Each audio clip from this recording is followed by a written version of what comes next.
Assalamualaikum warahmatullahi wabarakatuh. Selamat datang di Ruang Sinau. Bertemu lagi dengan saya Rahmat Saifuddin, dosen pengampu mata kuliah Otomasi Perpustakaan, Program Studi Ilmu Perpustakaan dan Informasi Islam, Fakultas Usuluddin Adab dan Dakwah, UIN Sayyid Ali Rahmatullah Tulungagung. Nah, teman-teman, pada video ini saya akan membahas tambahan materi yang keempat, yakni tentang Problem Evaluation and Trend in Library Automation Software atau permasalahan evaluasi dan tren dalam software otomasi perpustakaan. Tentunya materi ini sudah Anda diskusikan di grup WhatsApp pada pertemuan yang keempat. Oke, yang pertama yang kita bahas yakni permasalahannya dulu. Permasalahan pertama yang muncul dalam sebuah implementasi sistem otomasi perpustakaan yakni adalah masalah sumber daya manusia. Masalah yang terjadi biasanya adalah kesalahpahaman tentang informasi.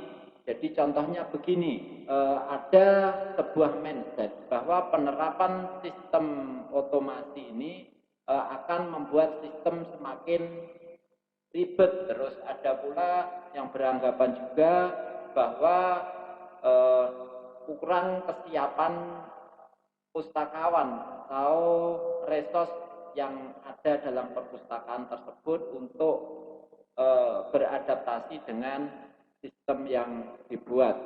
Tetapi sekali lagi saya ulangi bahwa penerapan teknologi informasi baik itu otomasi maupun digitalisasi atau perpustakaan digital itu akan memberikan dampak yang lebih efektif dalam kinerja sebuah perpustakaan. Tinggal bagaimana sistem tersebut didukung oleh sumber daya manusia yang mumpuni. Terus permasalahan yang kedua biasanya kurangnya staf yang terlatih atau pustakawan ya. Pustakawan sudah terbiasa dengan hal-hal yang manual atau mungkin pustakawannya sudah berumur jadi belum terbiasa dengan teknologi informasi atau istilahnya gaptek, jadi kaget ya atau shock ketika tiba-tiba harus beradaptasi dengan otomasi perpustakaan. Tentunya ya perlu latihan yang cukup lama, tetapi hal ini bisa disiasati dengan cara yakni mengadakan pelatihan atau training mengenai software otomasi perpustakaan. Terus yang ketiga, ini rendahnya pemahaman teknologi informasi pengguna atau user. Jadi kalau yang tadi itu tentang pustakawannya, sekarang biasanya yang rendah pemahaman IT-nya itu justru usernya atau penggunanya. Jadi misalnya penggunanya kalau dalam kampus ya mahasiswa itu biasanya kurang memahami IT ya, tetapi hal ini saat ini saya kira tidak berlaku karena teman-teman mahasiswa itu sudah terbiasa dengan teknologi informasi ya. Misalnya belanja saja kita kan sudah menggunakan marketplace ya, terbiasa dengan e-commerce, terbiasa dengan sistem-sistem daring, kuliah saja kan daring. Jadi untuk permasalahan ketiga ini saya kira ini sudah bisa diminimalisir. Terus yang ketiga biasanya kurangnya dukungan dari stakeholder atau pemangku kebijakan. Mohon maaf kalau ini biasanya stakeholder yang terlalu kolot ya, atau pimpinan perpustakaan yang terlalu kolot yang tidak menghendaki perubahan atau migrasi ke dalam sistem yang menerapkan teknologi informasi. Ini biasanya ini dipengaruhi oleh faktor yang pertama tadi, kesalahpahaman, biasanya ketakutan ya, takut kalau nanti malah tidak optimal, terus sistemnya nanti pengelolaannya gimana, terus membutuhkan biaya yang besar. Biasanya ada kekhawatiran atau pertimbangan yang muncul, tetapi pertimbangan-pertimbangan tersebut biasanya tidak diiringi dengan pemahaman tentang teknologi yang cukup. Oke, itu tadi permasalahan sumber daya manusia. Sekarang yang kedua adalah permasalahan teknisnya.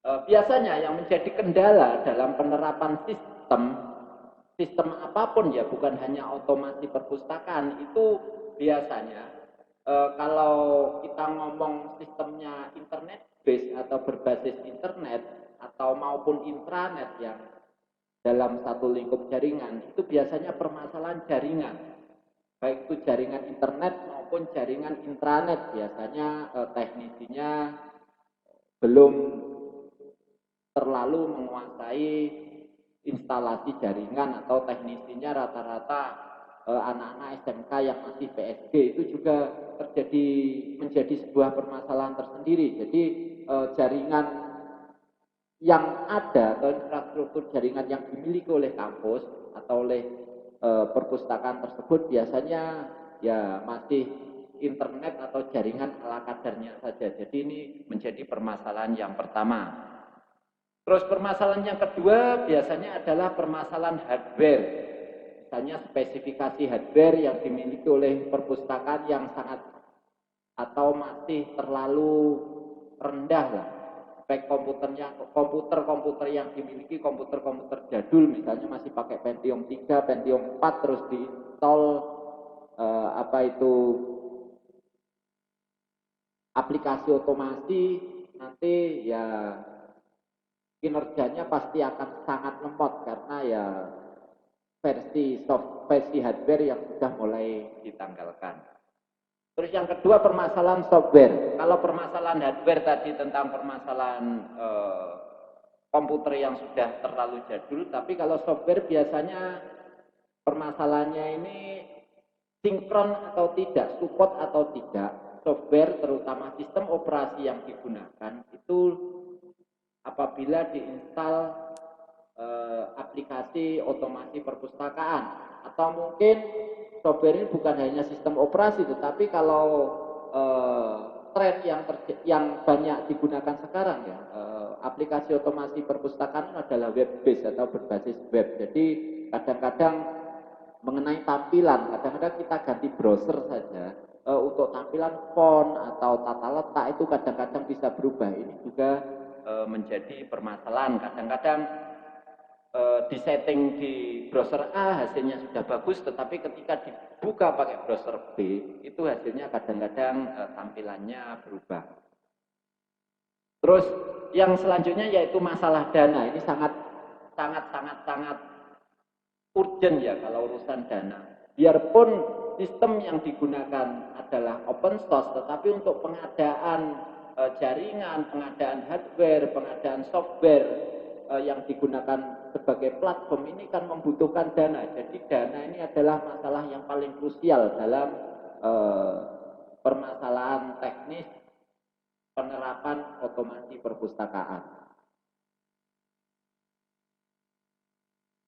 Terus selanjutnya ketika sistem tersebut sudah diterapkan, sebenarnya di Indonesia ini belum ada standarisasi atau format baku, misalnya tentang katalogisasi, terus format tampilan katalog itu belum ada standarisasi. Jadi masing-masing instansi itu ya hanya mengira-ngira sendiri kira-kira bagaimana pasnya ya tampilannya atau biar enak dipandang. Jadi untuk katalog yang dimuat itu belum ada standarisasi khusus. Itu juga menjadi permasalahan. Jadi akibat tidak ada standarisasi ini, nanti akan muncul berbagai versi. Karena tidak ada standarisasi, jadinya ada versi perpustakaan kampus A, kampus B, kampus C, jadi katalognya akan berbeda-beda. Makanya ini sebenarnya PR kita bersama, pihak Kemendikbud atau pihak yang bersangkutan dengan ini sebenarnya perlu membuat standarisasi khusus mengenai terutama katalog sistem otomasi ini. Oke, sekarang selanjutnya yakni mengenai tren dan evaluasi. Tren atau software aplikasi otomasi perpustakaan yang paling banyak digunakan saat ini yakni open source software. Terus yang perlu dievaluasi dari open source software ini apa? Karena softwarenya masih bersifat open source atau terbuka, kode-kodenya terbuka, itu terjadi perbedaan logika antar programmer atau pengembang, biasanya logika yang saling tumpuk lah, atau logika di dalam pemrograman tersebut yang menumpuk. Jadi ini permasalahan juga untuk pengembang selanjutnya, misalnya ketika sistem tersebut diinstal di sebuah instansi, maka akan ada logik-logik yang numpuk di dalamnya. Terus yang kedua adalah konflik developer, biasanya ini saling klaim ya, oh ini buah pikiran saya, ini gagasan saya, ini biasanya saling klaim itu terjadi. Berbeda dengan yang closed software, biasanya kalau closed software itu sudah paket ya dari vendornya, jadi lebih enak. Tapi tidak enaknya itu berbayar ya. Walaupun open source ini belum tentu gratis, karena ada beberapa juga aplikasi open source itu yang berbayar. Open source ini kan sifatnya hanya source-nya, atau kalau bahasa umumnya itu codingnya saja dibuka, tetapi belum tentu yang open source ini gratis. Terus karena open source itu butuh waktu untuk mempelajari produknya. Biasanya kalau ciri khas aplikasi-aplikasi open source ini biasanya perlu beradaptasi dulu, beda dengan yang close. Biasanya kalau yang close itu berbayar, itu sudah langsung ada user guide-nya. Tetapi kalau open source ini karena dikembangkan oleh banyak pengembang, akhirnya kan tidak ada user guide secara baku, itu belum ada. Biasanya ciri khas dari open source lagi itu biasanya kurang user friendly. Ini ya hubungannya dengan butuh waktu untuk pelajari tadi. Biasanya ya ada menu itu kita harus pelajari sendiri, terus bagaimana menu itu fungsinya apa, itu harus dipelajari lebih lanjut. Selanjutnya yaitu mengenai kompabilitas. Ini kalau kompabilitas ini berhubungan dengan kalau sistem sistem otomasi ini dia hubungannya dengan web server ya. Saya kira misalnya kalau pakai Apache atau pakai Nginx sudah pasti support, tetapi misalnya kantor kita atau perpustakaan misalnya punya kampus, tapi kampus itu menggunakan web server yang lain, misalnya Windows Server. Nah, kira-kira support atau tidak itu perlu dipelajari lebih lanjut. Jadi antar kompabilitas sistem ini diinstal pada web server pusat itu kira-kira support nggak ini? Ini juga menjadi permasalahan. Terus selanjutnya yaitu aplikasi otomasi perpustakaan yang kebanyakan baik itu Slim, terus yang lainnya yang punya Perpusnas itu rata-rata adalah web based. Jadi kebanyakan kalau web based itu bahasa pemrogramannya ya PHP. Evaluasinya kira-kira kalau web based itu kebanyakan sekarang tren yang digunakan oleh masyarakat, baik itu mahasiswa atau teman-teman yang lain, biasanya sudah banyak yang menggunakan mobile. Jadi ini harus dikembangkan ke dalam mobile base, atau kalau dibuat natif itu sebenarnya bisa, tetapi natif itu untuk performanya atau penggunaannya itu kurang maksimal, makanya harus dibuat secara khusus aplikasi web base-nya. Terus selanjutnya perlu pengembangan, ya jelas, karena masih web base ini perlu pembuatan, misalnya perlu dikembangkan menjadi desktop base atau mobile base dan lain sebagainya. Terus kadang-kadang ini adalah masalah web server, seperti yang saya hubungannya ini dengan kompatibilitas tadi. Terus ada juga masalah web browser, seperti yang saya jelaskan tadi, kadang-kadang atas web browser itu tampilannya berbeda, ini problem. Terus multiplatform, jadi karena multiplatform ini yang kita evaluasi adalah karakter OS atau sistem operasi yang berbeda-beda, ini juga kadang-kadang menjadi permasalahan tersendiri juga dengan aplikasi atau software yang berbeda. Ketika kita install di OS, walaupun sifatnya itu multiplatform, tetapi kadang-kadang hasilnya juga berbeda. Karena misalnya kita contohkan Windows dengan Linux. Untuk Linux itu lebih sensitif case. Jadi kalau Windows itu huruf besar dan huruf kecil itu kalau dalam bahasa pemrograman PHP itu tidak terdeteksi. Jadi misalnya kita salah ketik huruf besar itu tidak masalah. Tapi kalau Linux itu lebih sensitif lagi. Ketika mau kita run di Windows, kadang-kadang di Linux tidak mau dijalankan. Oke, sekarang akan saya contohkan apa itu sistemnya atau Slim yang sudah kita install kemarin. Oke, ini adalah Slim yang sudah kita install kemarin. Ini berbasis web ya. Kenapa saya katakan berbasis web? Karena ya dibuka menggunakan URL ini berbasis web. Kita lihat saja. Ini kita buka file manager karena web base ya.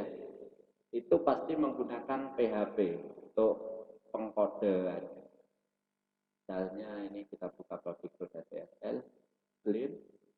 Nah, di sini kita coba buka satu folder saja. Nah, ini kan semuanya berbasis bahasa pemrograman PHP, atau kita lihat saja ciri khasnya PHP seperti ini. Ini bahasa pemrograman berbasis web. Jadi karena bahasa pemrograman berbasis web itu kalau sebenarnya kalau dibuat mobile bisa menggunakan natif, tetapi kurang maksimal. Jadi harus dibuatkan secara spesifik yang web base, karena walaupun dibuatkan yang mobile base, kalau sebenarnya untuk yang web base ini bisa langsung servernya disinkronkan dengan yang berbasis mobile. Ini beberapa apa itu tadi sudah saya custom sedikit ya, ini temanya, tema yang ada beberapa pilihan tema. Di sini ada saya menggunakan light white ini. Sebenarnya ada Acacia, terus ada Acacia DZ dan lain sebagainya, ini night mode. Tinggal selera kita mau install atau menggunakan tema yang mana. Ini sudah disediakan oleh pihak Slim. Nah, karena aplikasinya open source atau dikembangkan, biasanya ada tulisan ini nih di footernya. Jadi ini kalau kita mau menghilangkan ini, kita harus mengcustom sendiri pada yang tadi, pada di sini harus kita custom sendiri, misalnya pengen ubah tata letak atau apa, makanya kita harus menguasai pemrograman. Ini misalnya ada health, index, logout, terus ini template-nya ini bisa kita custom kalau kita menguasai bahasa pemrograman PHP. Oke teman-teman, itu tadi